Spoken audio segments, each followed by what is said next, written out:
Muito boa tarde, prezado telespectador que nos acompanha nas plataformas digitais e no canal 8 da DIL TV. Está no ar ao vivo agora o Expresso Meio-Dia. Notícia, informação e atualização na hora do seu almoço.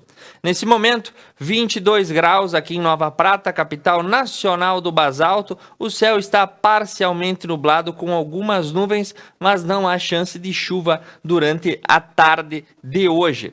Seguindo com o nosso mapa de informações e notícias, começando pela dupla Grenal, começando pelo Grêmio, que vai a campo amanhã pela Libertadores da América, e Diego Souza busca o seu 50º gol pelo tricolor e pode igualar as marcas de Pelé, Zico e Jardel na Taça Libertadores. O centroavante do Grêmio soma 15 gols na competição e está a 1 de igualar Zico, Jardel e o rei dos reis, Pelé. Então é essa marca que Diego Souza busca no jogo de amanhã e é bom que ele seja efetivo caso o Grêmio queira continuar na Libertadores da América. Perdeu por 2-1 na partida de ida para o Independiente del Valle, agora precisa devolver o placar para seguir na competição continental. No lado colorado, o Internacional prepara sua linha sucessória. Garotos que querem se transformar aí em jogadores acabarão encontrando no plantel principal novas possibilidades de ingresso no time diante das novas formas de gestão trazidas para o Inter. O Colorado trabalha com a ideia de ter atletas substitutos em categorias menores para serem promovidos em caso de possíveis saídas, conforme o caso do jogador Gustavo Grossi, que respira há um mês no ambiente do CT Morada dos Quero-Queros em Alvorada. Após 5 anos no River Plate, o argentino chegou para ser gerente executivo das categorias de base, com promessa de aprofundar a formação e desenvolver um DNA dos garotos colorados a longo prazo. Encerrado o giro do esporte da dupla Grenal, nós passamos para as notícias, começando aqui por Nova Prata. Muita gente está se questionando, mas o Ministério Público do Rio Grande do Sul ajuizou uma ação direta de inconstitucionalidade, chamada de ADI, contra a lei que contraria a política pública do distanciamento controlado. A lei em tese que está sendo contrariada aí pelo Ministério Público é a Lei 10.600, que foi promulgada na última sexta-feira, dia 9 de abril, que permitiu a abertura do comércio e dos serviços em horários mais estendidos do que os protocolos estaduais.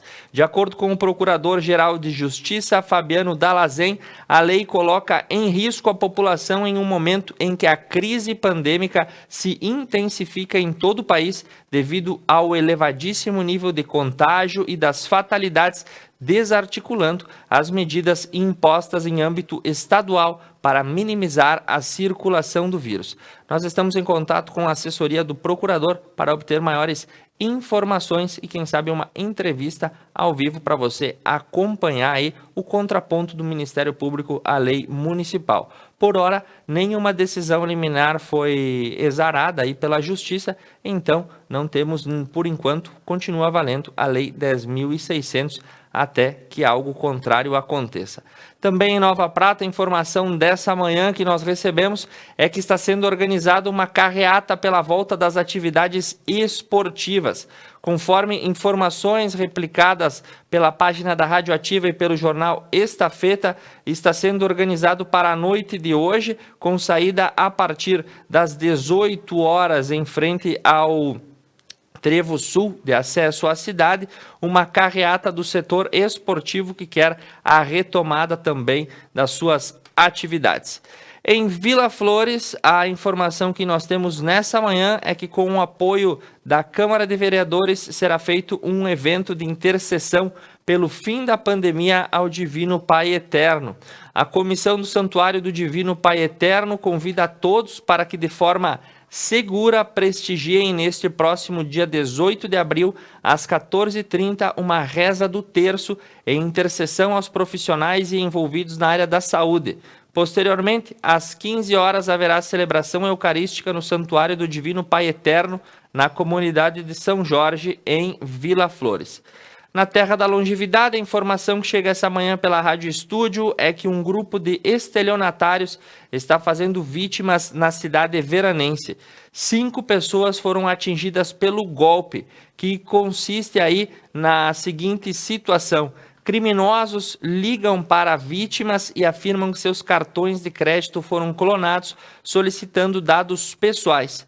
Posteriormente, eles pedem para que a pessoa entregue seus cartões do banco para um suposto funcionário, que passará na casa para retirá-los.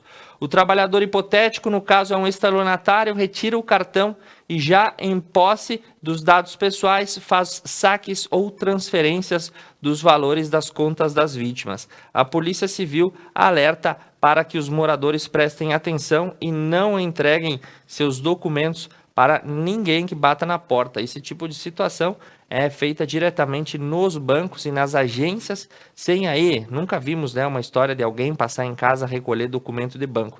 Geralmente você tem que ir até a instituição financeira para de lá promover, né, a demanda que seja de seu interesse.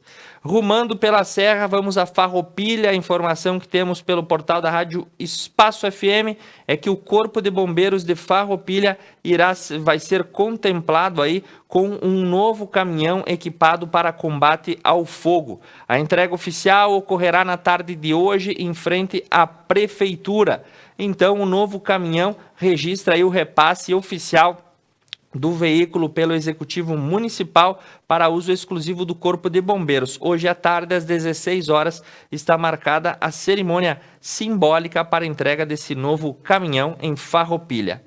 Informação para Caxias do Sul nessa manhã pela Rádio Caxias dá conta de que existe a indicação para a criação de agências de fomento a micro e pequenas empresas. Essa indicação foi protocolada na Câmara de Vereadores e pretende, com isso, a criação de um serviço na forma de um auxílio aos pequenos negócios de diversos setores do comércio, de eventos e também do turismo. Estão entre estas as áreas mais afetadas pela crise sanitária. A matéria versada na indicação projeta a agência como um canal de recuperação para a fase pós-pandemia. Informações também para Caxias do Sul. A Secretaria de Cultura da Prefeitura de Caxias está buscando aí propagar um programa de incentivo e fomento a profissionais do setor cultural. A Secretaria Municipal de Cultura trouxe aí nos próximos dias a convocatória Salve as Artes, Saberes e Fazeres Populares, com o intuito de fornecer um apoio financeiro aos profissionais da área que tiveram suas rendas afetadas ou as atividades interrompidas durante a pandemia. Informação também que temos para Caxias do Sul nessa manhã: a Secretaria de Trânsito tem intensificado a fiscalização em motos e também em mototáxis. Desde a última semana, a Secretaria de Trânsito de Caxias do Sul intensificou sua fiscalização sobre as motocicletas que circulam na cidade, com o objetivo de coibir irregularidades relacionadas à perturbação do sossego público. Para isso, a operação denominada Motociclista Seguro estende-se nas próximas semanas nas principais vias do município. Em formato de blitz, a ação é realizada em conjunto com a Guarda Municipal. Seguindo com mais notícias que temos para Caxias do Sul, o principal problema vinculado às forças de segurança estão aí nas reuniões e aglomerações em residências e loteamento. Esse é o principal alvo da fiscalização caxiense. O maior desafio da fiscalização municipal de Caxias tem sido aí combater as aglomerações que ocorrem dentro de casas ou em loteamentos retirados. Um flagrante de jovens foi feito na Avenida Rio Branco, em Anarrec. Também há registros na Rota do Sol, Vila Seca, em uma residência em que uma festa familiar era organizada no distrito de Fazenda Souza. Em todos os casos, foi constatado a presença de consumo de bebida alcoólica e grandes aglomerações. Segundo as autoridades caxienses, esse tem sido o principal foco de disseminação da doença e que tem dado muito trabalho às autoridades. Saindo de Caxias do Sul, rumando para o Planalto Médio, um foragido da Justiça foi apanhado em Ibiraiaras após se envolver em um acidente de trânsito e tentar fugir. Isso ocorreu no dia de ontem, em uma ocorrência de perturbação de sossego no centro da cidade de Ibiraiaras. Um homem que estava embriagado e perturbando também os outros cidadãos, ao averiguar o sistema integrado da polícia, foi constatado que o mesmo encontrava-se com um mandado de prisão em seu desfavor, expedido pela Justiça de Santa Catarina, e durante a abordagem ele acabou sendo detido. Seguindo com nossas informações do Planalto Médio, em São José do Ouro, os bombeiros tiveram que trabalhar de forma bastante precisa para controlar um incêndio em uma lavoura após a queda de um cabo de energia. Esse fato ocorreu na tarde de ontem em uma área de lavoura de soja que já havia sido colhida no interior de São José do Ouro. De acordo com os bombeiros, o fogo foi ocasionado pela queda de um cabo de energia na localidade de São Pedro de Irachim. O cabo caiu no meio da lavoura e a causa da queda ainda não foi identificada. A concessionária foi informada. Agora, as notícias que trazemos de Passo Fundo nessa manhã dão conta de que em uma pesquisa de satisfação foi apontado um índice satisfatório dos usuários da rede municipal de saúde. Os dados foram coletados no CAIS São Cristóvão, no pronto atendimento e no centro de diagnóstico do Hospital Municipal e da Farmácia Central, mostrando indicadores sobre a qualidade no atendimento, tempo de espera e a resolutividade das demandas. E com isso, o resultado foi satisfatório. A população de Passo Fundo aprova os protocolos e tem tido aí como bom o atendimento desempenhado nas diferentes repartições públicas vinculadas ao sistema de saúde. Falando sobre o comércio no Planalto Médio, o Passo Fundo Shopping, um dos maiores empreendimentos do norte do estado do Rio Grande do Sul, no dia de ontem comunicou ao mercado o seu novo gerente geral. Com mais de 15 anos no setor, o novo gestor tem visão focada em potencializar a qualidade e o mix de lojas dos empreendimentos. O anúncio foi recebido muito bem porque José Alberto Ferrão Leal, executivo que assumiu a função, tem um currículo com grande experiência e atuação no segmento de shopping centers desde o ano de 2006, além de qualificação em gestão de negócios e também em gestão empresarial. Ele diz estar motivado para este novo desafio. Seguindo com informações da Rádio Irapuru pelo Planalto Médio, a Polícia Civil deflagra a Operação Falso Seguro, que realizou prisões na região de Ciríaco. Segundo as informações, as cidades de Ciríaco, Capão da Canoa e Soledade foram alvo dessa operação, que cumpriu 5 mandados de busca e apreensão decorrentes de investigação sobre uma associação criminosa dedicada a estelionato, visando fraudar companhias de seguros com falsas solicitações de resgate. A operação teve apoio da Draco de Passo Fundo, da Delegacia de Polícia de Davi Canabarro e também da Brigada Militar. Informação sobre a segurança que nós recebemos: uma mulher ontem reagiu a um assalto em Passo Fundo e acabou atropelando 2 sujeitos que tentavam cometer o crime numa moto. Isso foi no bairro Cruzeiro. O fato ocorreu na rua Parobé e foi registrado aí. Uma mulher de 24 anos transitava com seu veículo Corsa quando 2 indivíduos chegaram em uma motocicleta de cor escura, sendo que fizeram menção que estariam armados e chegaram próximo ao veículo anunciando o assalto. Nesse momento, a vítima acabou jogando seu veículo contra os 2 sujeitos e saiu do local para prestar ocorrência. Nas informações que a gente tem de Carazinho nessa manhã, obras da usina CGH, né, uma pequena central hidroelétrica, como é chamada, A hidrelétrica de Mirim deve ser concluída ainda neste ano. O investimento está na casa dos 12 milhões de reais e tem previsão para ser inaugurada em dezembro. Ela fica aí localizada no rio Jacuí-Mirim, entre os municípios de Carazinho e Santa Bárbara do Sul, próximo à localidade do Pinheiro Marcado, e terá potência instalada de 1,45 megawatts. A acionista majoritária é a Coprel, empresa que administra o empreendimento com 53% do capital empenhado. Boa notícia para os caminhoneiros que utilizam a BR-386. Nessa manhã, a CCR Via Sul noticiou que terminou parte dos reparos provisórios da ponte sobre o arroio Boa Vista em Estrela e a partir da noite de hoje os caminhões poderão voltar a trafegar em meia pista, sem a necessidade de fazer um grande contorno. Então, essa é a informação para liberar o trânsito na BR-386 a partir da noite de hoje para veículos pesados. Outra boa notícia que temos na manhã de hoje para passar a todos os telespectadores é que a taxa de licenciamento com valor reduzido já está disponível para pagamento no sistema do Detran. A quitação é feita diretamente nos bancos conveniados ou nos canais digitais, a partir da informação da placa e do Renavan. O valor uniforme de todas as taxas de licenciamento é de R$ 66,70, aprovado pela Assembleia Legislativa através da Lei 36/2021.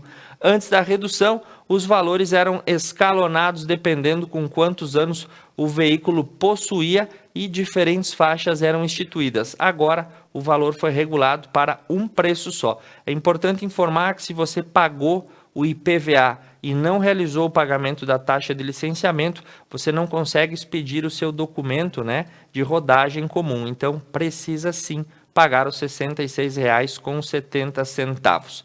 Informações dessa manhã que nós recebemos do Gaúcha ZH: foi adiado o término das obras de ampliação da pista do aeroporto Salgado Filho. A ANAC comunicou à Fraport sobre o novo prazo de conclusão dos trabalhos. A Fraport é a concessionária que assumiu o aeroporto Salgado Filho e ganhou mais tempo para concluir as obras, uma vez que não houve a remoção das famílias que acabam habitando um conjunto habitacional que está no fim da pista do Salgado Filho, uma área de segurança que deveria ser implementada. As famílias não foram removidas pela prefeitura, o que inviabilizou o final da obra, por isso, por hora, ela está suspensa. Informação importante para os empreendedores, tanto do setor gastronômico quanto da hotelaria: o governador Eduardo Leite sancionou o auxílio emergencial gaúcho voltado para este tipo de empreendimento. Cerca de 870 milhões deixam de estar nos cofres públicos e estarão com a sociedade, garantiu o vereador ao sancionar a reforma aprovada. Na tarde de ontem, o auxílio emergencial gaúcho foi publicado no Diário Oficial através do projeto de lei 65/2021. Diversas são as faixas de atuação desse auxílio, que pode variar entre R$ 800 e R$ 1.000, dependendo do porte do empreendimento e do tempo em que ele ficou fechado. Informe-se com seu contador sobre como e quanto as parcelas serão pagas. E de acordo com a informação, nos próximos 30 dias deve iniciar o pagamento destas parcelas. O projeto beneficia trabalhadores e empresas dos setores de alimentação, hospedagem, eventos, pessoas desempregadas e mulheres chefes de família que acabaram, sendo afetados pela situação pandêmica. Seguindo com informações, agora já que falamos de economia, arrecadação e taxas, o ICMS e os seus indicadores no mês de março tiveram uma margem positiva. Conforme é repassado, a arrecadação do ICMS indicou o 8º mês consecutivo de variações positivas. Na 34ª edição do Boletim dos Impactos da Covid-19, o mês de março fechou com um resultado de 3,36 bilhões de reais, o que é superior a março de 2020. Quem diz aqui para mim nesse momento pelo Facebook que já pagou a taxa de licenciamento da sua TS é a Salete Toscan, que segue com o seu Passat clássico pelas ruas de Nova Prata. Informação também sobre a economia pela coluna de Giane Guerra no Gaúcho ZH. 4 em cada 10 gaúchos tiveram a renda mantida ou aumentada durante a pandemia. O levantamento mostra ainda que metade das pessoas acabou sendo beneficiada pelos programas de preservação de emprego e renda, ou seja, a pesquisa traduz que aproximadamente 40% da população gaúcha não sofreu abalo na renda por conta do efeito pandêmico. Claro que 60% acabou se queixando desse tipo de situação. Sobre a vacinação, a Secretaria Estadual de Saúde afirma que vai auxiliar os municípios a identificar quem ainda não recebeu a segunda dose da vacina do Covid. Em um exercício para prestar auxílio aos menores municípios que têm dificuldade de equilibrar aí as suas listagens, a Secretaria Estadual de Saúde vai repassar quem são as pessoas que necessitam tomar a segunda dose. Falando em vacina, a Assembleia Legislativa, e através do seu presidente, o deputado Gabriel Souza, do MDB, encaminhou um pedido para antecipação de vacina de professores e de trabalhadores da educação. É a carta aberta pela vacinação dos professores e trabalhadores da educação, entregue ao chefe do Legislativo por representantes do CEPER Sindicato e do Simpro, em conjunto com a deputada Sofia Cavedon, ou seja, para as aulas retornarem, os profissionais da educação requerem prioridade no seu processo de imunização. E para a gente terminar esse primeiro bloco de informações do Estado, a morte de um bugio em Porto Alegre expõe o caso de febre amarela, que foi confirmado pela Fiocruz. Um bugio acabou sendo encontrado morto, um macaco, na última sexta-feira, dia 9. O óbito do animal ocorreu em fevereiro, e na última sexta-feira foi constatado o exame através da Fiocruz que se tratava de febre amarela, o que coloca a capital também em zona de risco para a doença. Sendo essas as informações dessa primeira parte do Expresso Meio-Dia, antes do nosso intervalo, você vai acompanhar aí com o Alan Reginato os processos de potabilização da água e a importância dela no seu dia a dia. Ele também ressalta a importância do Rio Retiro e a limpeza da água que alimenta toda Nova Prata, Nova Araçá, Protásio Alves, André da Rocha, enfim, todas as cidades atendidas pela Corsã. Nós voltamos após o intervalo com as notícias do Brasil e do mundo. Fique comigo no Expresso Meio-Dia.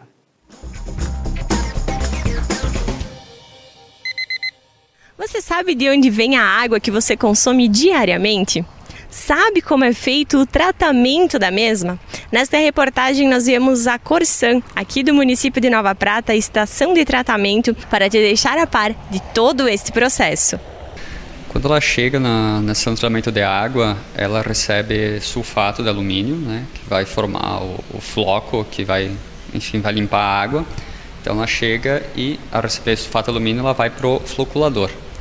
Já também nesse primeiro momento ela recebe um pouco de cloro, para já ir operando a desinfecção dela, Depois do floculador, que é onde com a agitação da água e a formação dos flocos vai acabar agregando o material que não é a água que está ali, ele reduz a velocidade dele quando ele entra no decantador, e esse floco que formou no floculador vai então para o fundo do decantador, e a água que passa ali já está bem mais limpa, Depois do decantador, ele vai para os filtros. São filtros de areia, Então, qualquer sobra de floco que ficou ali no decantador vai parar nos filtros. Os filtros são lavados a cada 2 dias, ou dependendo da situação deles, quando não estão mais tendo passagem de água. E aí, depois da passagem dos filtros, aí ele vai receber o flúor e o restante do cloro e já vai para o reservatório, que é para onde vai ser distribuída a água na cidade. Em média é 5.000 metros cúbicos por dia, Oscila entre 4 até 5.200, que é o máximo que é tratado, aqui hoje. Mais ou menos por aí. Opera em média 22 horas a estação de tratamento de água, né? Tá quase virando 24 horas, né? Tem a legislação, né? Ela pede que seja entre 0,6 a 0,9 miligramas por litro, que é um processo bem, digamos assim, mecânico ainda, né? Não é nada com elétrica ou automatizado. E toda semana são feitas, em média, 10 análises, 10 coletas na rede, dividido em 2 dias, para que se monitore, né, a situação, como é que está o cloro, né, enfim. E é feito também as análises bacteriológicas, né? Essa água é coletada, ela recebe o meio de cultura, né? E é feita a análise bacteriológica. Você vê se tem coliformes totais ou Escherichia coli na água, né? Enfim, toda semana é feito esse monitoramento para garantir a qualidade da água. Então, a água de rio tem gosto de água de rio, né? Não adianta. Ela é diferente. Vai tomar água aqui em Nova Prata, tomar água em Nova Bassano ou Nova Araçá, que são poços. Se tu tiver um paladar mais apurado, tu vai sentir a diferença. Quando chove muito, vem mais material no rio, né? O rio suja, né? Então, se aumenta o consumo, a dosagem de sulfato de alumínio na água. Algumas vezes tem que dosar cal junto para formar o floco, porque o sulfato de alumínio ele acaba baixando demais o pH da água e aí ele para de fazer o floco, né? Então às vezes se dosa cal junto, né? Inclusive uma das análises que a gente faz de cada 2 horas é o odor da água, né? Para saber se ela está dentro do que se espera. Aqui em Nova Prata, o rio é bom de trabalhar com ele, né? Porque ele não tem poluição industrial, que é o grande problema, a poluição industrial. Ou tipo excesso de carga de poluição residencial, né? Que seria material orgânico. Aqui em Nova Prata nós não temos esse problema quanto ao retiro. Quanto ao Rio da Prata também não teria esse problema de poluição industrial, né? O Rio da Prata tem a questão que ele passa por mais lavouras, ali no caminho que ele passa por André da Rocha, né? Mas ele tem um volume muito maior, né? E é feita semestralmente a análise de pesticidas, herbicidas, né? Se eu não me engano agora, recentemente, e não deu nada fora do padrão, né? Então é monitorado, então não precisa ter tanto essa preocupação. E os nossos rios aqui eles são relativamente limpos, né? Porque as cidades não são muito grandes ao redor, né? Por onde passa, não tem muito despejo industrial neles, né? Uma curiosidade, né, que muitas vezes o pessoal acaba confundindo ou criando ideia errada, né? É quando a água vem branca, chega branca na casa das pessoas, né? Se associa com o cloro, né? Mas enfim, não é o cloro. É que quando o ar que está na tubulação, né, quando é feito um vazamento ou por algum motivo a tubulação esvazia, quando a água retorna, ele acaba comprimindo esse ar, né? Muito sai pelos reservatórios da Corsã, onde é feito expurgo, mas alguma coisa sempre vai ficar. E ele acaba comprimindo esse ar e ele fica com esse aspecto branco, porque as bolhas ficam muito pequenas e faz uma coisa parecida com o açúcar, né? Que são cristais transparentes, mas quando tem eles muito pequenos, acaba parecendo que está branco, né? Então é isso que acontece, não é nenhum problema de qualidade da água, né? Nada que esteja lá fora, né? Só fica com aquele aspecto leitoso, né? Então o pessoal não precisa se preocupar nesse sentido. O tratamento do esgoto, hoje, aqui na Nova Prata não tem, né? As residências, os prédios, eles têm o filtro e fossa. Tinha-se um projeto até então de fazer o tratamento do esgoto misto, que seria o pluvial com o cloacal, que na grande maioria das cidades do interior, né? O que se faz? Tu tem o filtro fossa e tu não consegue operar um sumidouro, porque o solo nosso é rochoso, então eles plugam na rede pluvial. A ideia era fazer um tratamento, depois que passasse para a cidade, tratar, pelo menos quando estivesse na cota baixa, né, no nível baixo, que seria mais problemático, tratar aquele esgoto ali. Só que agora com a situação na Corsã, não se sabe se vai ser feito, se não vai ser feito, se vai ficar para mais adiante, né, mas tinha sim essa ideia. Aqui, nas nossas cidades, onde a região é muito acidentada, não teria muitas condições de fazer o separador absoluto, que seria abrir toda a cidade para cada casa ter a sua tubulação de esgoto, né? e levar para o tratamento, porque ia ser muito oneroso, tipo, destruir a cidade e ia ter um monte tem que ter um monte de bombas recalcando, né? Então, para as nossas regiões, é mais viável ter o tratamento de esgoto misto, pluvial com o cloacal.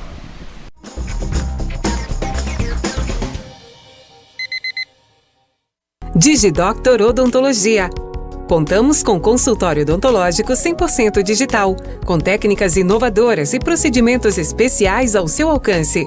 Aqui reabilitamos nosso paciente em sua essência, contemplando as regiões oral e facial com análises prévias que a odontologia digital oferece. Assim, o paciente saberá seus resultados antecipadamente. DigiDoctor Odontologia. A Oriplanta, há 25 anos no mercado de mudas, mantém a qualidade e a excelência em sua produção, trazendo em sua história a valorização e a realização ao ver o crescimento de quem busca por seus produtos.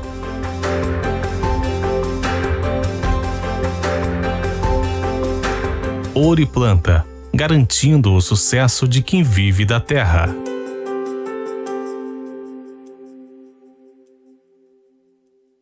Há 20 anos no mercado de móveis e decorações, a Interni é referência em qualidade e bom gosto. Uma loja multimarcas com produtos selecionados de móveis e decorações. Desenvolve ambientes para inspirar você a compor seu espaço, garantindo personalidade, beleza e conforto ao seu estilo de vida. Interni, móveis e decorações. Mais uma novidade para os clientes da Adilnet Telecom. Agora você pode assistir seus filmes, séries, programas de TV, realities e programação infantil favoritos na Paramount.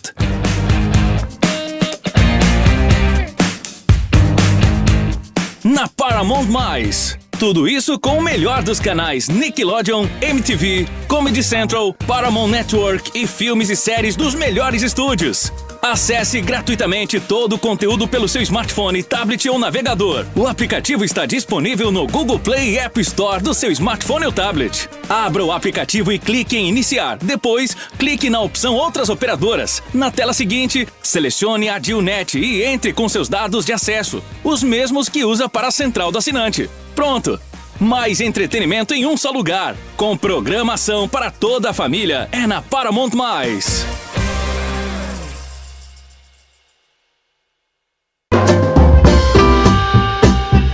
O Restaurante da Mari oferece cardápios especiais e saborosos para o seu dia a dia. No centro de Nova Bassano, com todo conforto e acessibilidade para te receber. Restaurante da Mari. Seu público-alvo: lê jornal? Ouve rádio? Assiste TV? Ou está conectado? Identifique seu público, anuncie e tenha resultado.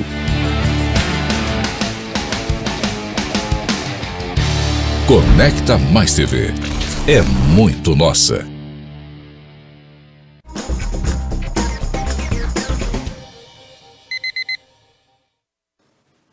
Retornando ao vivo para você com o Expresso Meio-Dia nessa tarde do dia 13 de abril de 2021. O céu é ensolarado em Nova Prata, a temperatura está na casa dos 22 graus nesse momento. Então, um dia sem perspectiva de chuva. Mandar um abraço para o meu amigo Lucas Pegoraro, que está nos acompanhando nesse momento. Ele está num dia muito bom em Caxias do Sul e diz que também acompanha todos os programas da Conecta Mais. Passando agora para as informações que nós temos aí do Brasil e do mundo, começando aqui com a nossa terrinha. A Caixa Econômica Federal anuncia que vai pagar nesta terça-feira a primeira parcela do auxílio emergencial para quem nasceu em abril. O benefício vai variar entre o valor de R$ 150 a R$ 375 destinados aos trabalhadores informais que nasceram no mês de abril e começaram a receber no dia de hoje. O pagamento também será feito aos inscritos no cadastro único e nascidos no mesmo mês. O dinheiro é depositado em contas ou poupanças digitais. Falando sobre as atualizações do governo nessa manhã, quem falou foi o novo ministro da Saúde, o médico Marcelo Queiroga, e ele disse que até o momento 1,5 milhão de brasileiros estão com a segunda dose contra o Covid atrasada. O ministro da Saúde participou de um café da manhã com jornalistas na manhã dessa terça-feira. De acordo com especialistas, tomar a segunda dose protege não só a pessoa, como também acaba elevando a proteção de toda a comunidade, conferindo aquilo que se chama imunidade de rebanho. O compromisso assumido pelo ministro é colocar essa vacinação em ordem o mais breve possível. Passando as informações que nós temos sobre o ProUni, o Ministério da Educação estará disponibilizando vagas remanescentes de acesso ao financiamento estudantil para bolsas que ainda estão em aberto. Nos dias 3 e 4 de maio, as inscrições para as bolsas remanescentes do ProUni estarão à disposição. A inscrição será feita exclusivamente pela internet na página do ProUni até as 23 horas e 59 minutos do dia 4 de maio.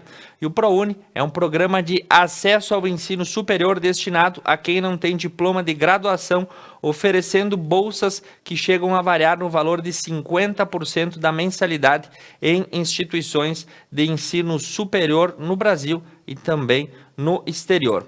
Outra informação que nós recebemos é que o governo federal autorizou o envio da Força Nacional de Segurança para trabalhar em conjunto com o ICMBio na Amazônia, o Instituto Chico Mendes. Por meio de uma portaria do Ministério da Justiça, ficou autorizado o emprego da Força Nacional de Segurança Pública para apoiar as ações do Instituto Chico Mendes de Conservação da Biodiversidade em unidades de conservação federais localizadas na Amazônia. De acordo com a portaria, desde o dia de hoje está autorizado o envio de tropas para ficarem pelo período de até 180 dias para auxiliar os trabalhos de fiscalização do ICMBio. Indo para a parte internacional, e o final do nosso Expresso Meio-Dia também se aproxima. Mais de 70% dos japoneses querem que os Jogos de Tóquio sejam adiados ou cancelados. Essa é uma pesquisa realizada que vai mostrando uma aderência muito grande do país nipônico a não querer a realização dos jogos. Eles estão a pouco mais de 100 dias antes de serem realizados e uma sondagem revelou que 40% querem os jogos cancelados, enquanto 33% são a favor de um novo adiamento. Somente 24,5% dos entrevistados desejam que os jogos aconteçam conforme o programado. E a última notícia que nós temos, penúltima notícia que nós temos por essa manhã, é que a Agência de Saúde norte-americana pediu a paralisação com as pesquisas da vacina da Janssen, né? A vacina em dose única, fabricado aí pela Johnson & Johnson. De acordo com a Agência Nacional Norte-Americana, o uso da vacina deve ser suspenso após os relatos de casos de coagulação sanguínea e trombose. O pedido foi feito nessa manhã com confirmação de uma morte e uma internação em estado crítico após a injeção da vacina da Johnson & Johnson. Então, informações que nós começamos a receber. E nas informações internacionais, lembra do navio encalhado no canal de Suez, que por mais de uma semana causou uma série de transtornos nos mais diversos cantos do mundo devido à paralisação de uma das mais importantes vias de navegação no Mar Vermelho, com ligação para o Mar Mediterrâneo. Ever Given, um navio de origem japonesa, foi multado pelas autoridades do Egito em $1 bilhão e não vai ser liberado pelas autoridades egípcias até que o valor seja pago ou a negociação seja realizada. A empresa japonesa respondeu que ainda não foi notificada oficialmente pelas autoridades egípcias e o valor da multa está vinculado aos atrasos que acabaram ocasionando o encalhe e também as despesas para a drenagem do canal e retirada do navio. Num primeiro momento, o que foi apontado é que uma forte rajada de vento teria desviado o curso do navio. Contudo, especialistas apontam que pode ter sido ocasionado por falhas humanas, mecânicas, imprudência ou imperícia, e tudo isso está sendo investigado. Enquanto isso, o navio segue detido lá no Egito até que essa situação se desenrole. E para a gente encerrar o Expresso Meio-Dia de hoje, mais uma matéria especial, dessa vez falando sobre a comemoração vinculada aí à Emater Ascar de Cotiporã, que está em aniversário, comemorando 36 anos. Cotiporã é um importante polo produtor de frutas e também de vinho. E para isso, a Emater e a Ascar mantêm uma parceria muito forte com o município e auxiliando os produtores rurais. E você confere um pouco dessa história agora. Eu agradeço a sua audiência, também quem se juntou a nós, a dona Terecúnico, assistindo lá de Nova Bassano. Amanhã, o Expresso Meio-Dia retorna com notícia e atualização. Uma boa tarde a todos.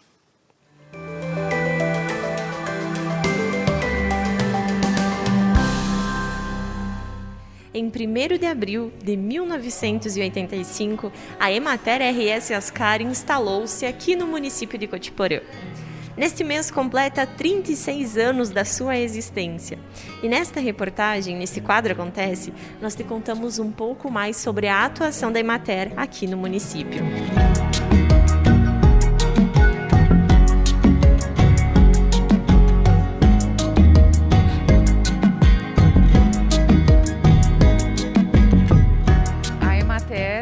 Em todos os municípios do estado, né? Ela é um órgão que está vinculado aos municípios e ao estado como uma forma de articular políticas públicas municipais, estaduais e federais com os agricultores. Então a Emater, na verdade, ela é um vínculo com o produtor rural, responsável por auxiliar eles no momento da assistência técnica e em todas as necessidades do produtor dentro da propriedade. A Emater, quando ela chegou aqui em Cotiporã, foi num momento assim de muitas mudanças, né? E a Emater, ela teve um papel fundamental na organização dos agricultores, né? Na orientação deles para que houvesse toda uma mudança, toda uma evolução dessas propriedades, né?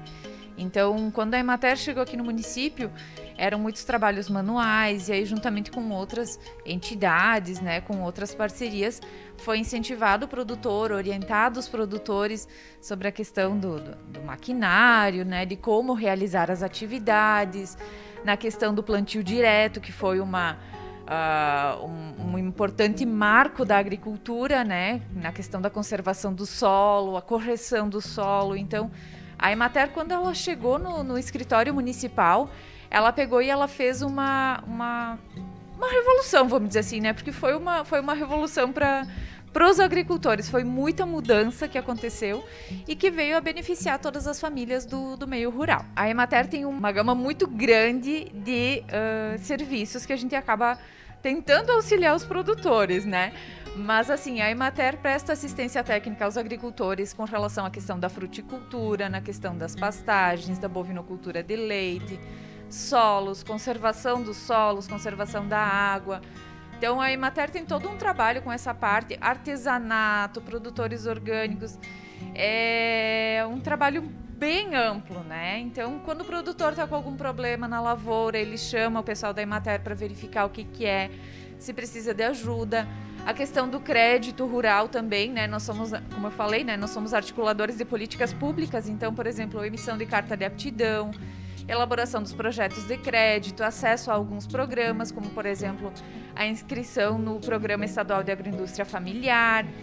Então, a gente acaba se envolvendo com diversas atividades, diversos programas, e muitas vezes também acaba orientando esses produtores em diversas situações, né? Então, tem uma infinidade assim de atividades que a gente acaba se envolvendo e que a gente acaba tentando auxiliar os produtores para que eles tenham sucesso na atividade deles no meio rural. A Emater de Cotiporã atende mais de 460 famílias, né, aqui no município.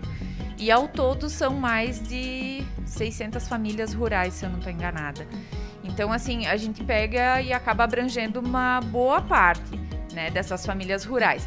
Mesmo nós estando em uma equipe reduzida, né, porque nós estamos atualmente com uma assistente administrativa, que é a Laura, eu que atuo como técnica em agropecuária, e hoje nós temos também um estagiário que está nos auxiliando bastante aqui no escritório municipal.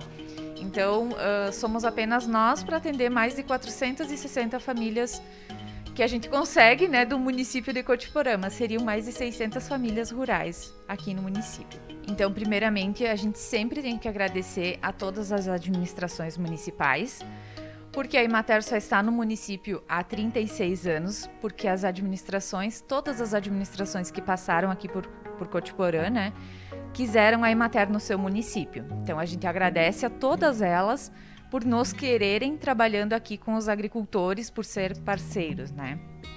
Falando em parceiros, a Emater também trabalha muito com parcerias em todas as atividades que a gente faz. A gente sempre tem parceiros, não vou citar porque certamente eu vou esquecer alguém, e eles são todos muito importantes para a gente deixar alguém de fora. E também a gente tem que agradecer sempre muito aos agricultores, porque se os agricultores não tivessem necessidade, né, não precisassem às vezes de ajuda, o trabalho da Emater seria dispensável, vamos dizer assim, né? Então, se a gente está aqui é porque o agricultor precisa, né? E a gente agradece muito por eles precisarem da gente também e por sempre nos acolherem tanto, né? A gente sempre ouve quando vai para o interior que eles pedem, né, por ex-colegas, né, colegas que trabalharam aqui, né, que deixaram a sua marca, que fizeram história aqui no município de Cotiporã. Então a gente vê o quão importante foi o trabalho desses colegas, e a gente espera também deixar essa marca, né, deixar esse resultado positivo com essas famílias rurais. Então, eu acredito que o trabalho da Emater, ele é essencial. Ele é um trabalho essencial, sim. Eu acho que nós precisamos, né, trabalhar em prol dos agricultores, que normalmente são menos ouvidos, vamos dizer assim, e muitas vezes são eles que estão lá produzindo o alimento, né? Faça chuva, faça sol, eles estão lá na lavoura, estão trabalhando nas propriedades para produzir o alimento que depois chega nos mercados, né? Então eu acho que é importante, sim, a gente pegar e trabalhar para que eles sejam beneficiados e para que eles tenham uma condição de vida melhor, para que eles tenham uma renda, né? Que o trabalho deles seja valorizado e seja respeitado também.